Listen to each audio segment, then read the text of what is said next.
We have already gotten a number of calls. TBN got a number of calls. Many of the words of knowledge that I gave were immediately confirmed.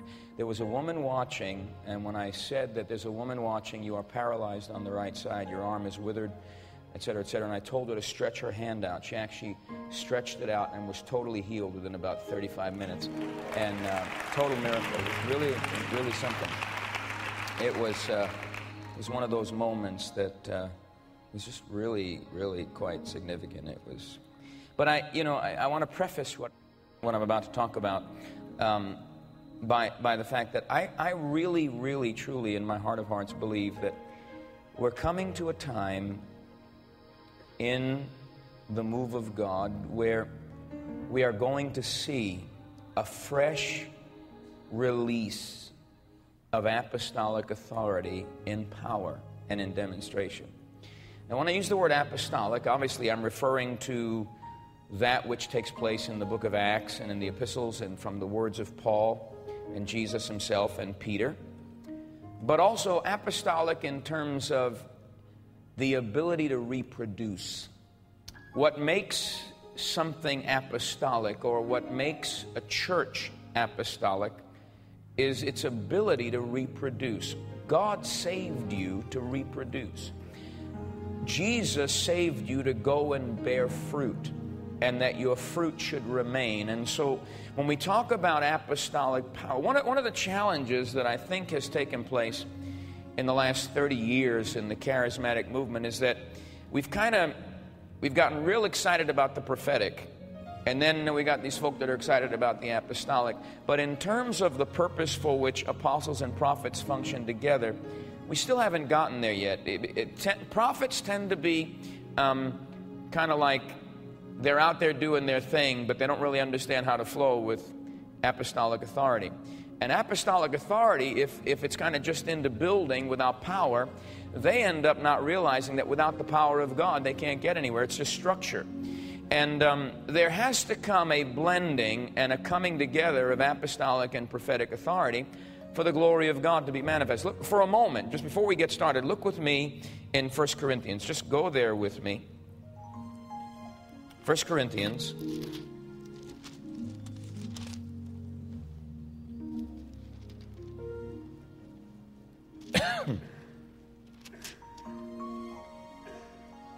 Chapter 12. And I want you to see something here. And we'll start here, actually. We're going to look at Acts 12, but we're going to first look at 1 Corinthians chapter 12.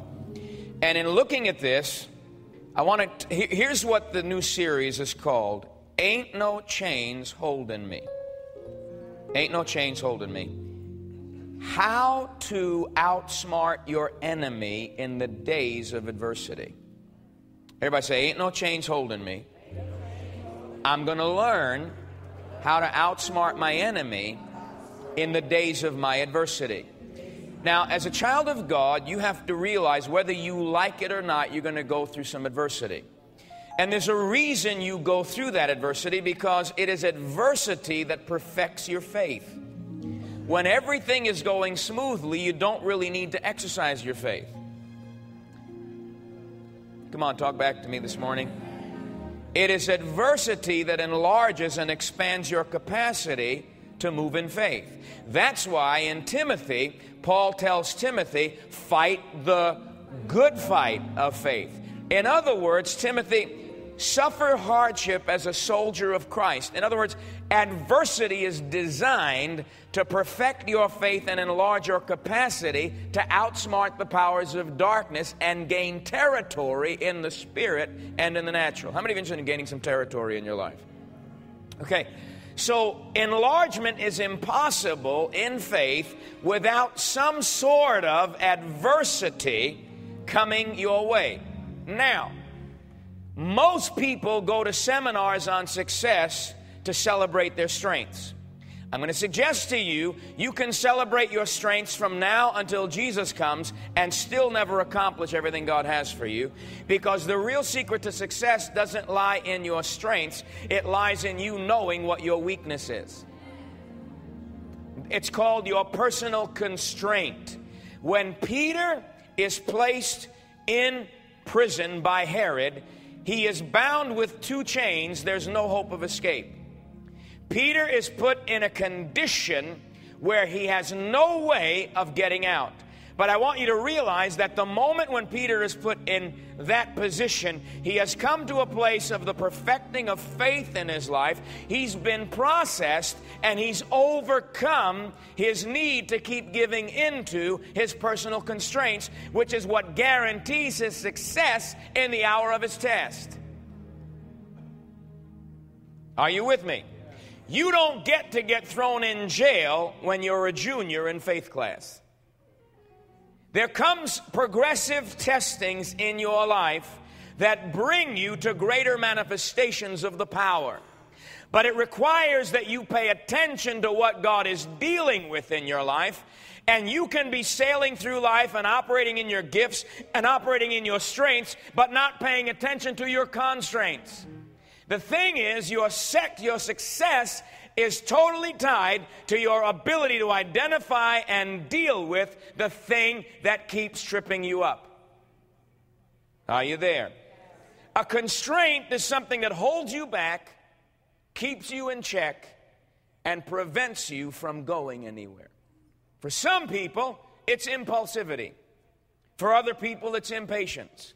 For other people, it may be a short temper. For other people, it can be overly assertiveness. For other people, it can be 1,001 things. Everybody has at least one, and a few of us have more than that. Look at somebody and say, he's talking to you. And the key is not to avoid dealing with the constraint, because once you recognize the constraint and learn how to deal with it, you all of a sudden are set free from every limitation. And while the constraint will remain there as a testimony, it will no longer have the power it had before you kept giving into it. That's why Joel, the prophet, says in the last days, when the Spirit is poured out and there's a restoration of Judah and Jerusalem and Zion is restored and the vats overflow with plenty and there's corn and wine and the plowman overtakes the reaper from Amos and the former and the latter rain come together. He says, that's when the weak shall say, I am. In other words, until you know what your weakness is, you cannot proclaim strength. That's why the Apostle Paul says, therefore, I will glory in my weakness. Because when I am weak, then I am. In other words, until you recognize and deal with your constraint, it will control you and sabotage you and trip you up. No matter how much success you've had, that one little thing will keep popping up because you never dealt with it, never faced it, therefore it still has power over you. And at moments when you want to have the greatest breakthrough in your life, if you don't deal with that little thing, you will sabotage yourself because it is an internal obstacle. And everybody's got one. Look at somebody and say, join the party. God passed out constraints to everybody, so nobody's been left out. Jeremiah, yes, Lord, I want you to take a trip. Where are we going? We're going to the potter's house. Okay, and they go down to the potter's house, and he says, now I want you to observe. He says, what's going on? Oh, he's making a piece of pottery on the wheel. What's the wheel doing? It's going around and around and around. You getting dizzy yet? Mm-hmm. I'm the potter.